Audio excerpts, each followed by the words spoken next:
నమస్తే, welcome to four sides. నేను అంజలి. ముందుగా హెడ్లైన్స్. ఏపీలో మొంతా తుఫాన్ ముప్పు, పలు జిల్లాల్లో భారీ వర్షాలు.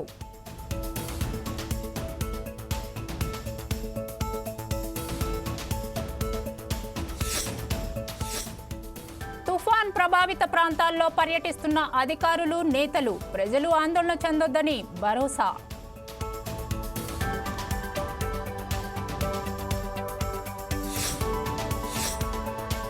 నీటిపారుదల శాఖపై సీఎం రేవంత్ సమీక్ష, కేంద్ర మంత్రి సిఆర్ పాటిల్ లేఖపై చర్చ.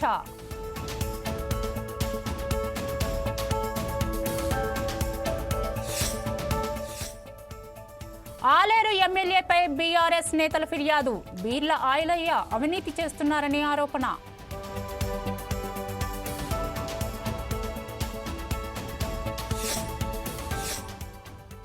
కరీంనగర్లో అక్రమాలకు అడ్డాగా వారధి సొసైటీ, నిరుద్యోగుల కళలపై దళారుల దోపిడీ.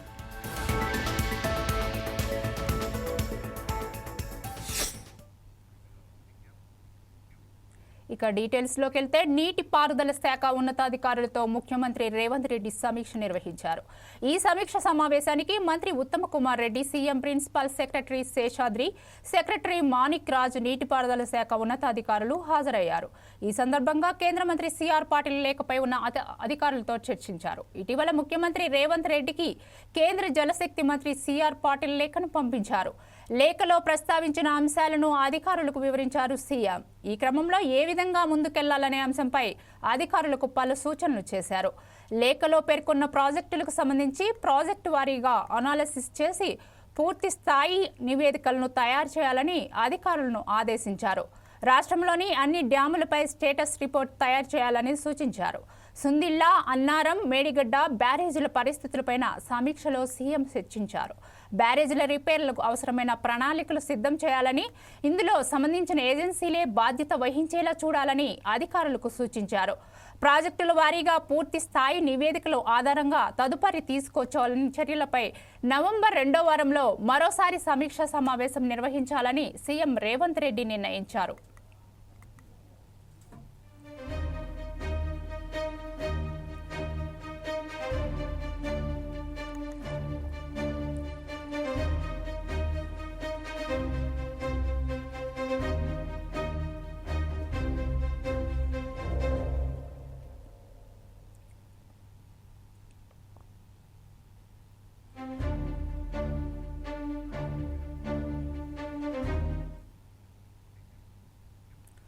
నిరుద్యోగులకు ఉపాధి అవకాశం కల్పించేందుకు ఏర్పాటు చేసిన వారధి సొసైటీ నిర్వాహకులకు ఉపాధి అస్త్రంగా మారిందని విమర్శలు వెల్లువెత్తుతున్నాయి.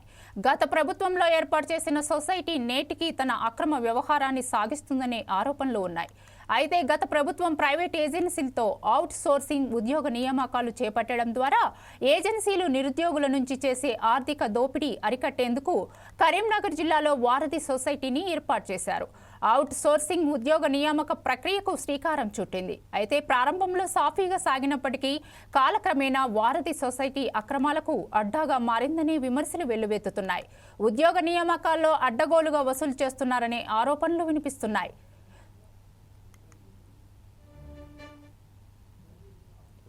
మన పంతనం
సొసైటీని పారదర్శకంగా నడిపిస్తున్నామని నిర్వాహకులు చెబుతున్నప్పటికీ నిబంధనలకు తిలోదకాలిస్తున్నారు.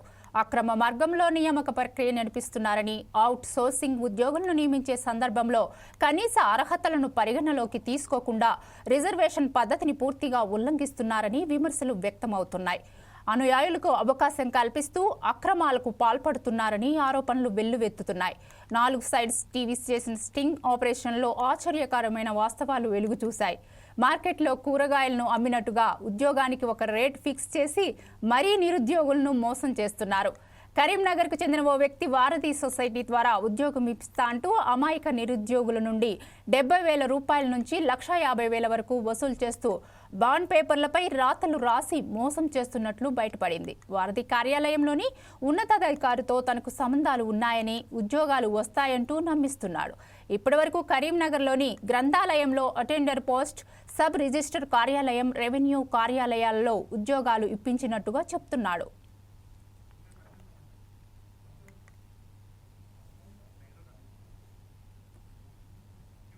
ఇక దీనిపై మరింత సమాచారాన్ని సంతోష్ అందిస్తాడు.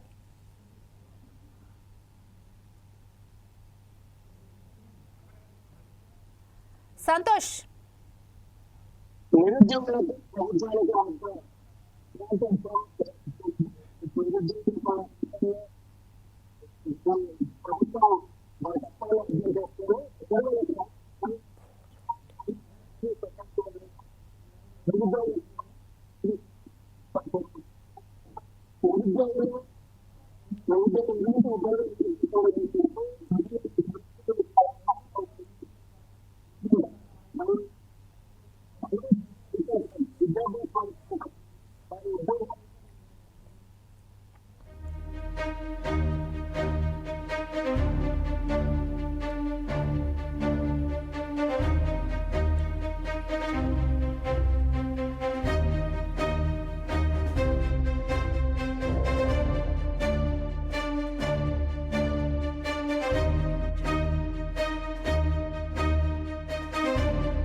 ఉద్యోగులకు ఉపాధి అవకాశం కల్పించేందుకు ఏర్పాటు చేసిన వారధి సొసైటీ నిర్వాహకులకు ఉపాధి అస్త్రంగా మారిందని విమర్శలు వెల్లువెత్తుతున్నాయి.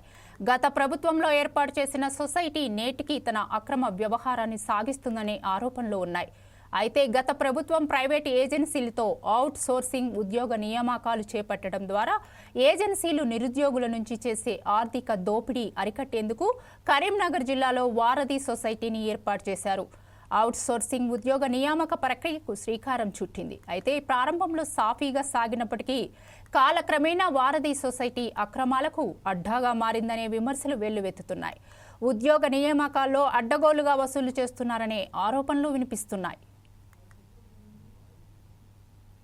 సొసైటీ స్థాపించినప్పటి నుండి ఇప్పటి వరకు దాదాపు 4,200 మంది ప్రభుత్వ శాఖల్లో, దాదాపు 8,000 మంది వరకు ప్రైవేటు శాఖల్లో ఉద్యోగ అవకాశాలు కల్పించడం జరిగింది. ఉద్యోగ అవకాశాలు అనేటివి డిపార్ట్మెంట్ నుంచి రావడం జరుగుతుంది. డిపార్ట్మెంట్ వాళ్ళ యొక్క నియమ నిబంధనల మేరకు నియామకాలు చేపట్టడం జరుగుతుంది. అదేవిధంగా వేతనాలు అనేటివి ప్రభుత్వము జీవో 60 ప్రకారంగా వేతనాలు చెల్లించడం జరుగుతుంది. ప్రతి నెల వారి యొక్క ప్రభుత్వ శాఖలో పనిచేస్తున్నటువంటి వాళ్ళ యొక్క అటెండెన్స్ పంపించడం జరుగుతుంది. అటెండెన్స్ ప్రకారం మేము ఇన్వాయిస్ ఇవ్వడం జరుగుతుంది. ఇన్వాయిస్ ప్రకారంగా డబ్బు రాగానే వాళ్ళ అకౌంట్కు వేతనము జమ చేయొచ్చు. ఈపీఎఫ్, ఈఎస్ఐ, తర్వాత జిఎస్టీ ప్రభుత్వ రంగ సంస్థలకు వాళ్ళ యొక్క వాటా చెల్లించడం జరుగుతుంది. ముఖ్యంగా నిరుద్యోగ యువకులకు ఉద్యోగ అవకాశాలు కల్పించేటువంటి ఉద్దేశంతో వాళ్ళకు మాకు ఈ అవుట్సోర్సింగ్ చేయడం ద్వారా వచ్చినటువంటి డబ్బు ఏదైతే ఉన్నదో సర్వీస్ ఛార్జెస్ రూపాయన మాకు వచ్చే డబ్బు, ఆ డబ్బు జిల్లాలో ఉన్నటువంటి 4 జిల్లాలో ఉన్నటువంటి నిరుద్యోగ యువకులకు ఉచితంగా శిక్షణ కార్యక్రమాలు ఏర్పాటు చేయడం జరుగుతుంది. ముఖ్యంగా group 1 public service commission, group 1, group 2, group 3, group 4, teachers recruitment, railway recruitment, airmen recruitment, ప్రభుత్వ ఏ విధమైన నోటిఫికేషన్ వచ్చినా కానీ అర్హులైన అభ్యర్థులు వాటిలో అప్లై చేసుకుంటారు. అప్లై చేసుకున్న వాళ్ళందరికీ మేము ఇక్కడ ఉచితంగా వాళ్ళకు కోచింగ్ ఇవ్వడం జరుగుతుంది. ముఖ్యంగా డిస్ట్రిక్ట్ లైబ్రరీలో కూడా వాళ్ళకు పుస్తకాలు కొనివ్వడము, తర్వాత మిగతా ఫెసిలిటీస్ అన్ని ప్రొవైడ్ చేసేసి మాక్ టెస్టులు కండక్ట్ చేసి వాళ్ళకు మంచి తర్ఫీదునిచ్చి పరీక్షల సన్నద్ధం చేయడానికి కోసము కృషి చేయడం జరుగుతుంది. అభ్యర్థులు ఎట్లా అప్లై చేసుకోవాలి సార్? దానికి ఏమైనా డబ్బులు చెల్లించాలి? డబ్బులు చెల్లించాల్సిన అవసరం లేదు. ఎక్కడ వారధి వెబ్సైట్ ఉంటుంది, ఆ వెబ్సైట్లో వాళ్ళ డాటా అప్లోడ్ చేస్తే సరిపోతుంది. సొసైటీ స్థాపించిన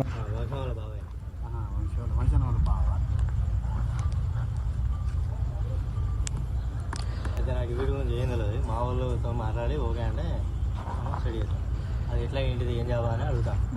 ఈయన అటెండర్ 10th డిగ్రీ లేదన్న అటెండరే పెట్టేస్తా, ఎమ్మెల్యే పెట్టేస్తా అని చెప్పిన. అవుట్ సోర్సింగ్ ఉన్నది, కాంట్రాక్ట్ ఉన్నది. అవుట్ సోర్సింగ్ అమౌంట్ ఎంత, కాంట్రాక్ట్ అమౌంట్కి ఎంత వివరించి చెప్పిన. నిన్న వాళ్ళ ఫ్రెండ్ తో కూడా మాట్లాడుకొచ్చిండు. కాంట్రాక్ట్ ఎంత? కాంట్రాక్ట్కి అయితే 1,50,000. ఇదైతే అవుట్ సోర్సింగ్ అయితేనేమో 70,000. సరే వంశాన నాకు 5 సంవత్సరాలు తెలుసు, మన పనితనం ఏందో మన కథ ఏందో వంశాన తెలుసు. ఏ చిన్న పని అయినా కూడా తమ్ముడు పంపిస్తానా అని చెప్పి అంటాడు. అన్న అయిపోయిందని చెప్పి మళ్ళీ రిటర్న్ ఫోన్ పోతే 60,000కు మాట్లాడినా. 5 రోజులు అవుతుంది. ఓకే. సొసైటీని పారదర్శకంగా నడిపిస్తున్నామని నిర్వాహకులు చెప్తున్నప్పటికీ నిబంధనలకు తిలోదకాలు ఇస్తున్నారు. అక్రమ మార్గంలో నియామక ప్రక్రియ నడిపిస్తున్నారని, అవుట్ సోర్సింగ్ ఉద్యోగులను నియమించే సందర్భంలో కనీస అర్హతలను పరిగణలోకి తీసుకోకుండా రిజర్వేషన్ పద్ధతిని పూర్తిగా ఉల్లంఘిస్తున్నారని విమర్శలు వ్యక్తమవుతున్నాయి. అనుయాయులకు అవకాశం కల్పిస్తూ అక్రమాలకు పాల్పడుతున్నారని ఆరోపణలు వెల్లువెత్తుతున్నాయి. 4 సైట్స్ టీవీ చేసిన స్టింగ్ ఆపరేషన్లో ఆశ్చర్యకరమైన వాస్తవాలు వెలుగు చూశాయి. మార్కెట్లో కూరగాయలను అమ్మినట్టుగా ఉద్యోగానికి ఒక రేటు ఫిక్స్ చేసి మరీ నిరుద్యోగులను మోసం చేస్తున్నారు. కరీంనగర్కు చెందిన ఓ వ్యక్తి వారధి సొసైటీ ద్వారా ఉద్యోగం ఇప్పిస్తా అంటూ అమాయక నిరుద్యోగుల నుండి 70,000 నుంచి 1,50,000 వరకు వసూలు చేస్తూ బాండు పేపర్లపై రాతలు రాసి మోసం చేస్తున్నట్లు బయటపడింది. వారధి కార్యాలయంలోని ఉన్నత అధికారితో తనకు సంబంధాలు ఉన్నాయని, ఉద్యోగాలు వస్తాయి అంటూ నమ్మిస్తున్నాడు. ఇప్పటివరకు కరీంనగర్లోని గ్రంథాలయంలో అటెండర్ పోస్టు, సబ్ రిజిస్టర్ కార్యాలయం, రెవెన్యూ కార్యాలయాల్లో ఉద్యోగాలు ఇప్పించానంటూ చెప్తున్నాడు. ఇక దీనిపై మరింత సమాచారాన్ని మా ప్రతినిధి సంతోష్ అందిస్తాడు. సంతోష్, చెప్పండి. నిరుద్యోగులకు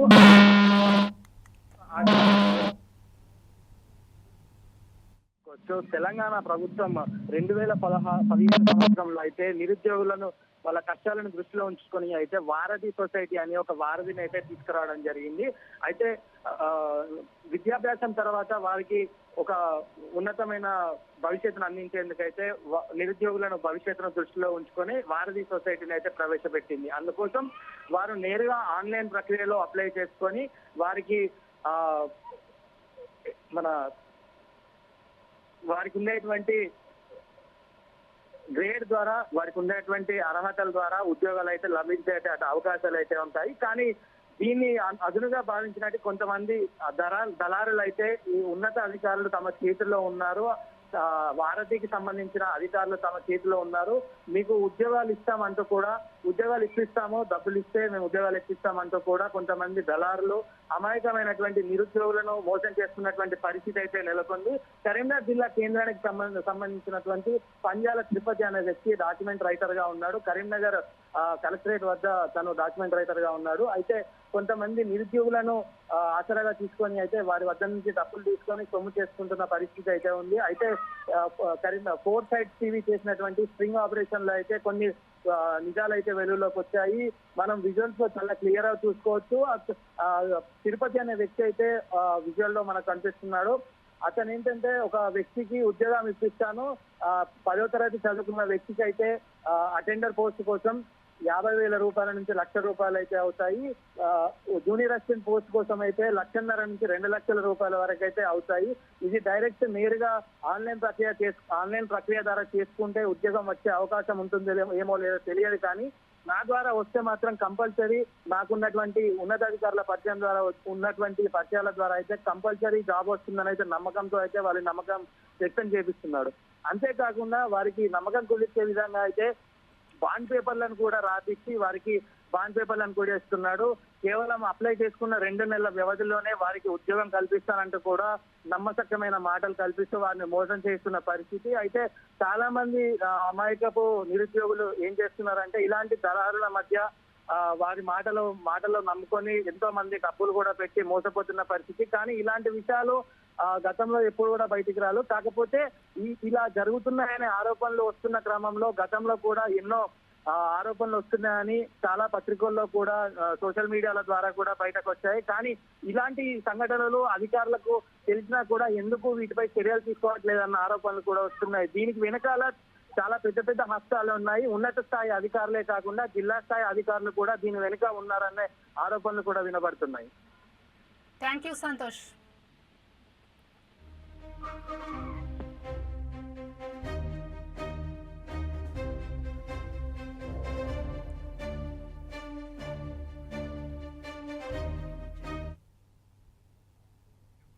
హైదరాబాద్ నల్లకుంట శంకర్ మఠంలో శృంగేరి జగద్గురువులు శ్రీ విధుశేఖర భారతీ స్వామిని మర్యాదపూర్వకంగా కలిసి ఆశీస్సులు తీసుకున్నారు ముఖ్యమంత్రి రేవంత్ రెడ్డి.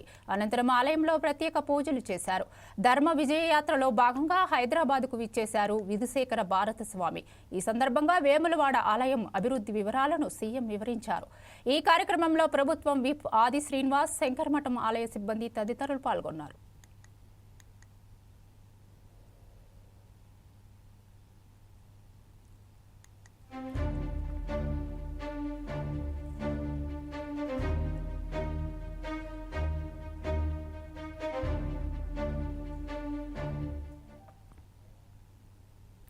తెలంగాణ పోలీస్ శాఖలో కీలక పరిణామం చోటు చేసుకుంది. ఈ మేరకు 4 పోలీసు ఉన్నతాధికారులను కాన్ఫర్డ్ ఐపీఎస్లుగా ప్రమోట్ చేస్తూ కేంద్ర హోంశాఖ కీలక ఉత్తర్వులు జారీ చేసింది. ఈ జాబితాలో సిహెచ్ సమయ్ జాన్వార్, ఎస్ శ్రీనివాస్, గే కుణశేఖర్, డి సునీత ఉన్నారు. ఈ నెల 24న యూనియన్ పబ్లిక్ సర్వీస్ కమిషన్ ఆధ్వర్యంలో జరిగిన సెలెక్ట్ కమిటీ సమావేశంలో ఈ నిర్ణయం తీసుకున్నట్లుగా కేంద్ర హోంశాఖ ప్రిన్సిపల్ సెక్రటరీ చందన్ కుమార్ తాజాగా ఉత్తర్వులు జారీ చేశారు.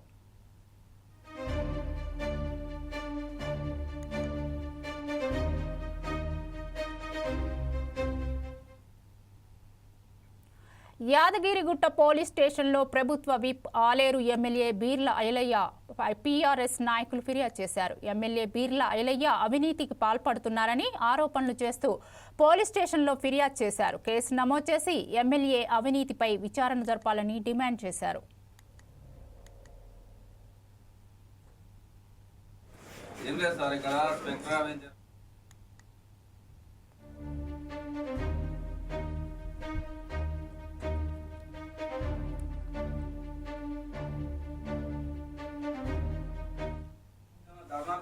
చాలా మంది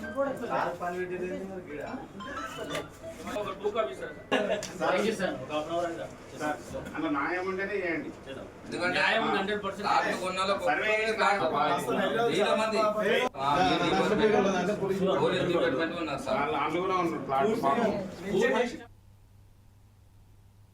ఇక కరీంనగర్ జిల్లా గంగాధర మండలం కురిక్యాల స్థానిక ప్రభుత్వ పాఠశాలలో చోటు చేసుకున్న షాకింగ్ ఘటనతో గ్రామంలో కలకలం రేగింది.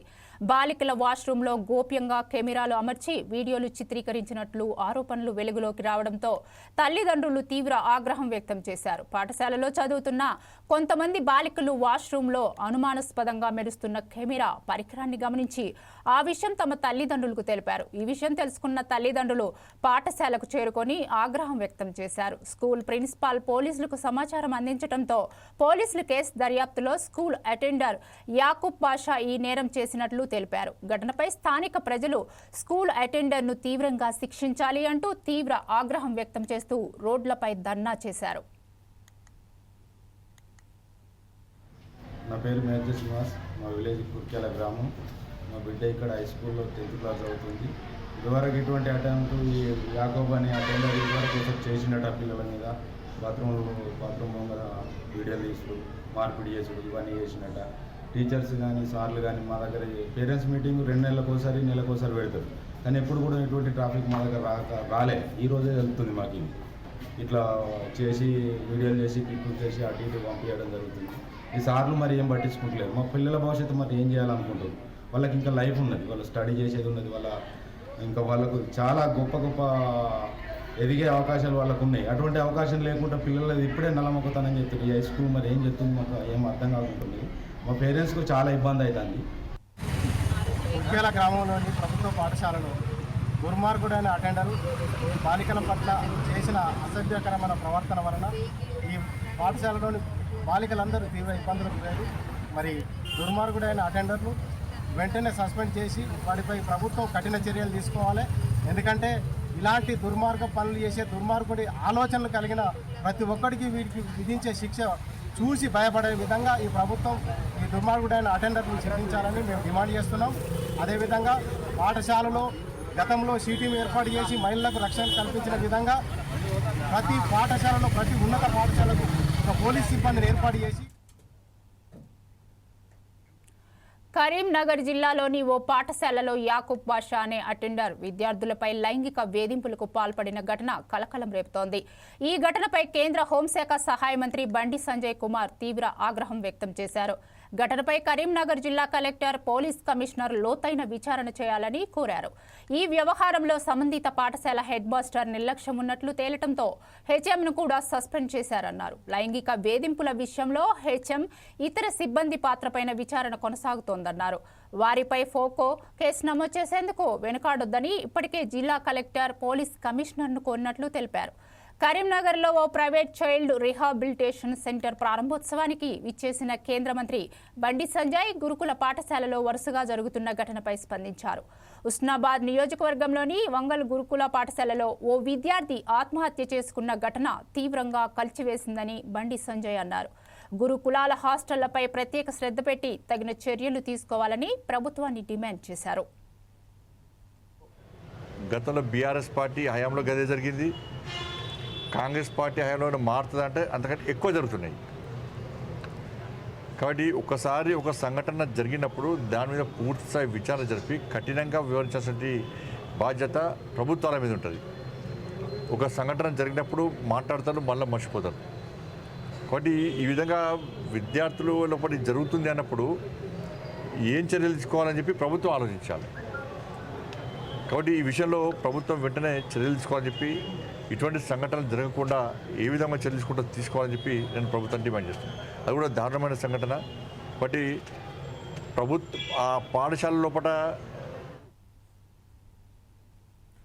విశాఖ జిల్లా గాజువాక నియోజకవర్గ యారాడ గ్రామంలో టీడీపీ రాష్ట్ర అధ్యక్షుడు ఎమ్మెల్యే పల్లా శ్రీనివాస్ పర్యటించారు.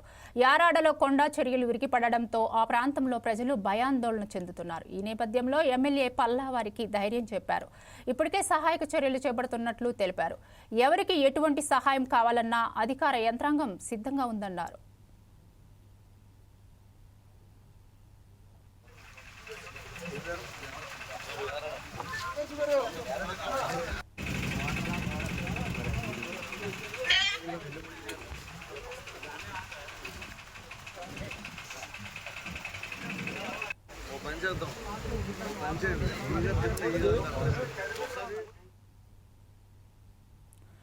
గుంటూరులో మొంతా తుఫాన్ దృష్ట్యా గుంటూరు పశ్చిమ నియోజకవర్గంలో ఎమ్మెల్యే గల్లా మాధవి పర్యటించారు. ప్రభుత్వ పాఠశాలలో ఉన్న బాధితులను పరామర్శించారు. ఆహార పదార్థాల నిర్వహణ, వైద్య సదుపాయాలను అడిగి తెలుసుకుని అధికారులకు సూచనలు చేశారు. చిన్నపిల్లలతో, వృద్ధులతో మమేకమై నేనున్నానని భరోసా ఇచ్చారు. ఎమ్మెల్యే రాకతో ప్రజలు సంతోషం వ్యక్తం చేశారు. రానున్న 2 రోజులు కూడా అప్రమత్తంగా ఉండాలని అధికారులను కోరారు. ఇప్పటికే క్యాంపు కార్యాలయంలో అధికారులు పార్టీ నేతలతో సమీక్షా సమావేశం నిర్వహించి అందరూ అందుబాటులో ఉండాలి అని ఆదేశించారు. పార్టీలకు అతీతంగా ప్రజలకు సేవలు అందించాలని పిలుపునిచ్చారు. వెస్ట్ నియోజకవర్గంలో 27 పునరావాస కేంద్రాలను ఏర్పాటు చేశామని ఎమ్మెల్యే తెలిపారు.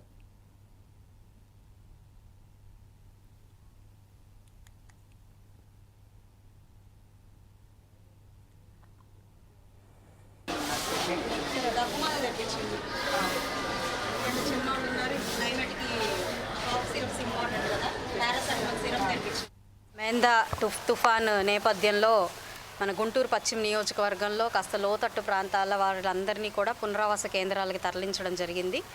మరి అటు కోస్తా రాయలసీమ వైపు లాగా కాకుండా ఇటు కొంత మేర తక్కువగానే ఉంది.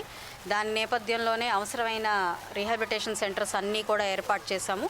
పశ్చిమ నియోజకవర్గంలో దాదాపుగా 23 రీహాబిలిటేషన్ సెంటర్స్ని ఏర్పాటు చేసుకున్నాము.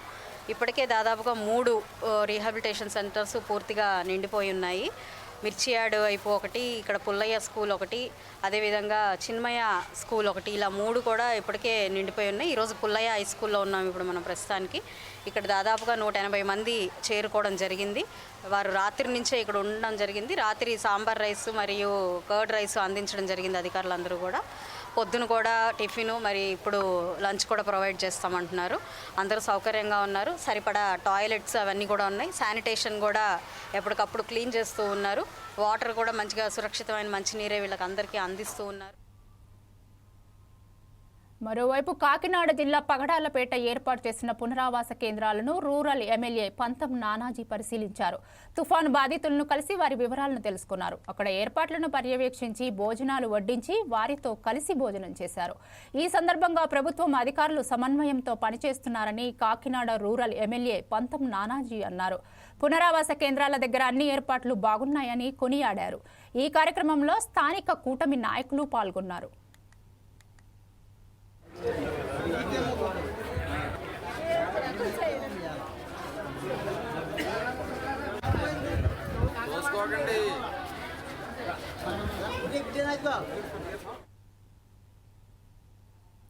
తుఫాన్ ప్రభావిత ప్రాంతాల్లో అల్లూరి జిల్లా కలెక్టర్ దినేష్ కుమార్ సుడిగాలి పర్యటించారు. అనంతరం ఉధృతంగా ప్రవహిస్తున్న నదులను కలెక్టర్ సందర్శించారు.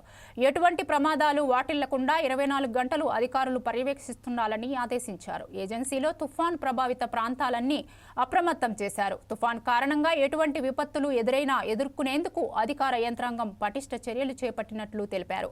తుఫాన్ తీవ్రత ఇంకా పెరిగే అవకాశం ఉందని ప్రజలందరూ జాగ్రత్తగా ఉండాలని సూచించారు. అత్యవసర పనులు అయితేనే బయటికి రావాలన్నారు. ముఖ్యంగా ప్రయాణాలను రద్దు చేసుకోవాలని కోరారు.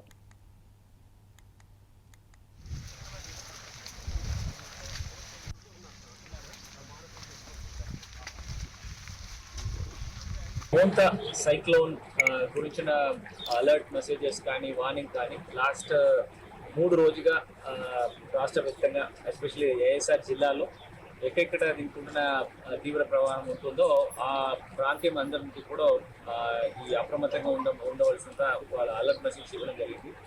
మన జిల్లాలో చూస్తే మొత్తం 12 మండల్స్ దీన్ని అఫెక్ట్ అవుతుందని మనకి ప్రాథమిక అంచనా ఉంటుంది. దాంట్లో ముఖ్యంగా మన పాడేరు ఐటీడీఏలో దాదాపుగా ఒక 3 మండలు మనకి ముఖ్యంగా అనంతగిరి, అరకు అండ్ దుమ్రిగూడ, కొన్ని జీకే వీధి ఆ ఏరియాలో చింతపల్లి జీకే వీధి ఎక్కడెక్కడ ఈ కొండ చెరువులు గతంలో కొండ చెరువులు జరిగిందో, వాగులు వంతులు ఎక్కడెక్కడ పొంగిందో ఆ లొకేషన్స్లో ఐడెంటిఫై చేసిన జరిగింది. రంపచోడవరంలో ఒక 6 మండళ్ళు అండ్ చింతూరులో పూర్తిగా 4 మండలు కూడా దీంట్లో ఎక్కువ గాలి వానాలు వలన అఫెక్ట్ అవుతుందని ఐడెంటిఫై చేయడం జరిగింది.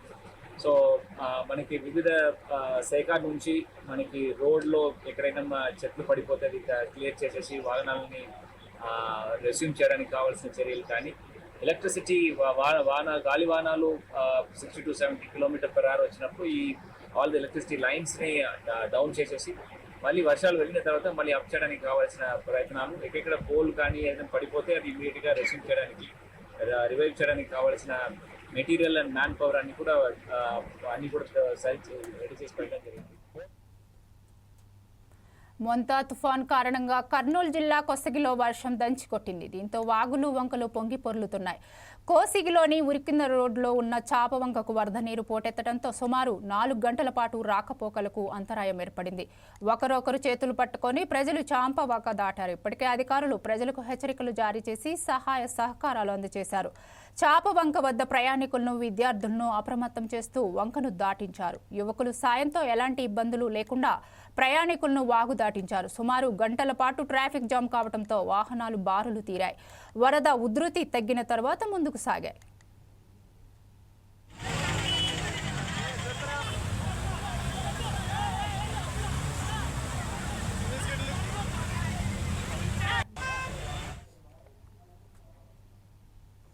గత 2 రోజులుగా కురుస్తున్న భారీ వర్షాల ప్రభావంతో విశాఖ మెగాద్రిగడ్డ రిజర్వాయర్లో నీటి ప్రవాహం గణనీయంగా పెరిగింది. ఫలితంగా రిజర్వాయర్ పూర్తి స్థాయికి చేరువ కావడంతో అధికారులు 4 గేట్లను ఎత్తివేశారు.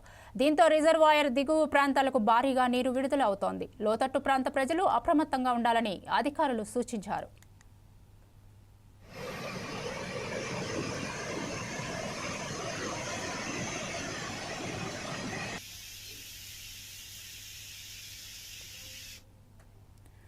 మెగాద్రిగడ్డ రిజర్వాయర్లో ప్రస్తుతం సుమారు 5,500 క్యూసెక్కుల నీరు నిల్వ ఉండగా మొత్తం సామర్థ్యం 6,600 క్యూసెక్కులు.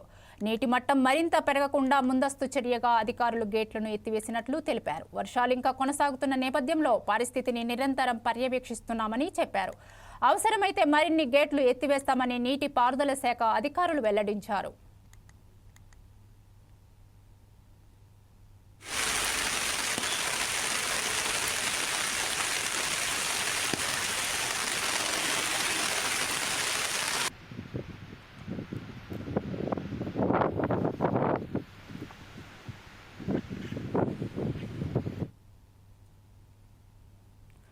విశాఖ నగరంలో పలు లోతట్టు ప్రాంతాల్లో జిల్లా కలెక్టర్ హరీందర్ ప్రసాద్ పర్యటించారు. కైలాసపురం, శాంతినగర్, కస్తూరినగర్, మాధవదార్, అంబేద్కర్ కాలనీ తదితర ప్రాంతాల్లో కలెక్టర్ పర్యటించి అక్కడ ప్రజల నుండి సమస్యలు అడిగి తెలుసుకున్నారు.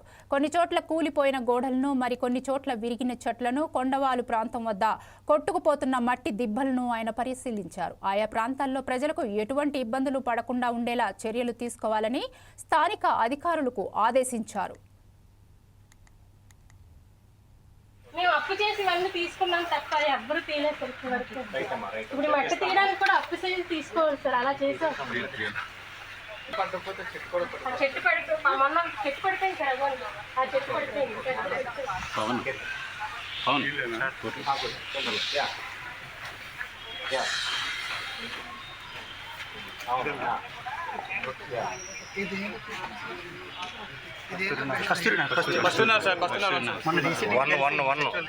ఫోన్ మాట్లాడతారు. ఇది వీడియో తీయండి. లేదు ఇప్పుడు పడిందని. రాజోలు మండల పరిధిలోని చింతలపల్లిలో తుఫాన్ ప్రభావంతో వీచిన భారీ గాలులకు ప్రధాన రహదారి పక్కనే విద్యుత్ తీగలపై కొబ్బరి చెట్టు పడిపోయింది. దీంతో పలు ప్రాంతాలకు విద్యుత్ సరఫరా నిలిచిపోయింది. కొబ్బరి చెట్టు పడిన సమయంలో అటుగా ప్రయాణికులు ఎవరూ వెళ్లలేకపోవడంతో పెను ప్రమాదం తప్పింది.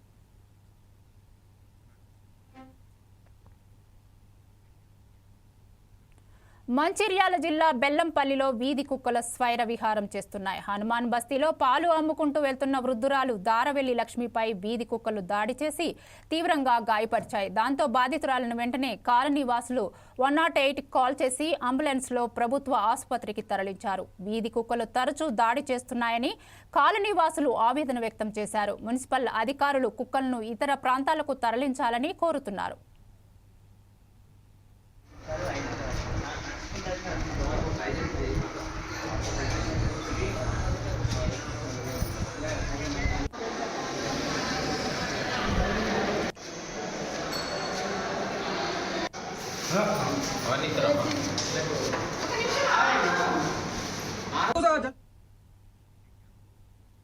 ఇవి ఇప్పటి వరకున్న updates. Keep watching 4 Sides TV.